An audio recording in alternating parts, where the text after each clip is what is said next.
5 years back నేను పిల్లల్ని చూసుకుంటూ హౌస్ వైఫ్ గా ఇంట్లోనే ఉండేదాన్ని. అంటే 10 ఇయర్స్ ఖాళీగా ఉన్నాను. ఇంట్లో చిన్న చిన్న పనులు చేసుకునేది, టీవీ చూసేది, సెల్ చూసేది, ఎదురింటోళ్ళతో పక్కింటోళ్ళతో పనికిరాని కబుర్లన్నీ చెప్పుకునేది. మధ్యాహ్నం అయ్యేసరికి బాగా నిద్రపోవడం, నైట్ అయ్యేసరికి నిద్ర పట్టక తణుకులాడడం. ఇట్లనే కదా చాలా మంది ఆడవాళ్ళ లైఫ్ స్టైల్ ఉంటది. కానీ అలా ఉండడం వాళ్ళకి అస్సలు నచ్చదు. కానీ ఏం చేయలేక అలాగే ఉండిపోతారు.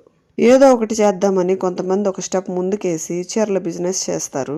కొంతమంది ట్యూషన్లు చెప్తారు, కొంతమంది హెల్త్ ప్రొడక్ట్స్ అమ్ముతారు, ఏవేవో ట్రై చేస్తారు. వీళ్ళలో కొంతమంది మాత్రమే సక్సెస్ అయ్యి హ్యాపీగా ఉంటారు. కానీ ఎక్కువ మంది మాత్రం డబ్బులు లాస్ చేసుకుని ఇంట్లో వాళ్ళతో తిట్లు తిట్టించుకుంటా ఉంటారు. ఇవన్నీ ఎందుకు చెప్తున్నానంటే, నేను యూట్యూబ్ లో చిన్న చిన్న వీడియోలు తీసి పెడుతున్నాను కదా, సక్సెస్ అవుతానో లేదో నాకే తెలియదు. దీనికోసం మనీ ఖర్చు పెడితే నాకు కూడా ఇంట్లో తిట్లు తప్పవు. నాకు వీడియోలు తీయడానికి మైక్ లేదు, ట్రైపాడ్ లేదు, ఏమీ లేవు. వంటలు చేస్తూ వాటిని చూపిద్దామంటే చుట్టుపక్కల చిన్న చిన్న ప్లాంట్స్ కూడా లేవు. మిద్ది మీద ఉంటాము.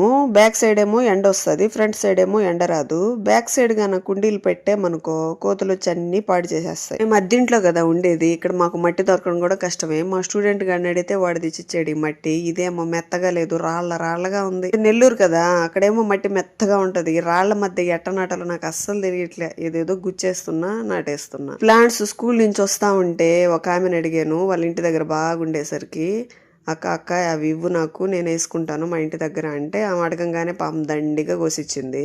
తెచ్చి కూడా 3 రోజులు అవుతున్నాయి. ఎట్ట నాటాలా, ఏం చేయాలని నాకే తెలియక రేపు సెలవులేనేసి తీరిగ్గా గుచ్చుతూ ఉన్నాను. నా వీడియోలు సక్సెస్ అయ్యి బాగా డబ్బులు వచ్చాయనుకో, ఆ డబ్బులతో ముందు నేను కుండీలు, ప్లాంట్స్ కొన్ని బాగా అందంగా పెట్టేసుకుంటా ఇంటి దగ్గర. కానీ యూట్యూబ్లో డబ్బులు రావడం అంటే అందరికీ తెలుసు కదా, అంత ఈజీ కదని. మరి దేవుడు నన్ను కరుణిస్తాడో కరుణివ్వడు. నువ్వు ఆల్రెడీ టీచరు కదా, నీకు బోల్డెన్ శాలరీ ఉంటది కదా అని మాత్రం అనుకోకండి. నేనుండే చిన్న స్కూల్లో కదా, చిన్న జీతమే ఉంది నాకు. ఆ జీతం కూడా నెలాఖరు అయ్యేసరికి తెచ్చి మా ఆయన చేతుల్లో పెట్టేస్తాను. అన్ని మా ఆయనే చూసుకుంటాడు. అందుకే యూట్యూబ్ నుంచి ఏదన్నా మనీ వస్తే అన్నా నా ఇష్టాలకి, నా సొంత వాటికి ఖర్చు పెట్టుకుందామని ఏదో ట్రై చేస్తున్నా. నేనైతే సీరియస్ గానే ట్రై చేస్తున్నా. కానీ నాకు వచ్చే వ్యూసే తక్కువ ఉన్నాయి. ఇవి ఎక్కువ అయ్యేది ఎప్పుడో, వీటి వల్ల డబ్బు వచ్చేది ఎప్పుడో దేవుడికే తెలియాల. నా వీడియోలు చూసి మా చుట్టాలు అనుకుంటుంటారు నాకు లక్షలు డబ్బులు వచ్చేస్తుందేమో అని. నేను స్కూల్లో వర్క్ చేసుకొని వచ్చి ఇంట్లో వర్క్ చేసుకొని మళ్ళీ వీడియోలు ఎడిట్లు చేసుకునే కష్టం మాత్రం వాళ్ళకి కనిపించదు. ఎవరు ఎలా ఉన్నా మా హస్బెండ్ మాత్రం నాకు సపోర్ట్ చేస్తున్నాడు. అదే నాకు 10,000. మా హస్బెండ్ లాగా మీకు నాకు సపోర్ట్ చేయాలనిపిస్తే సబ్స్క్రైబ్ చేసుకోవచ్చు కదా. వీడియో నచ్చితే లైక్ చేయండి.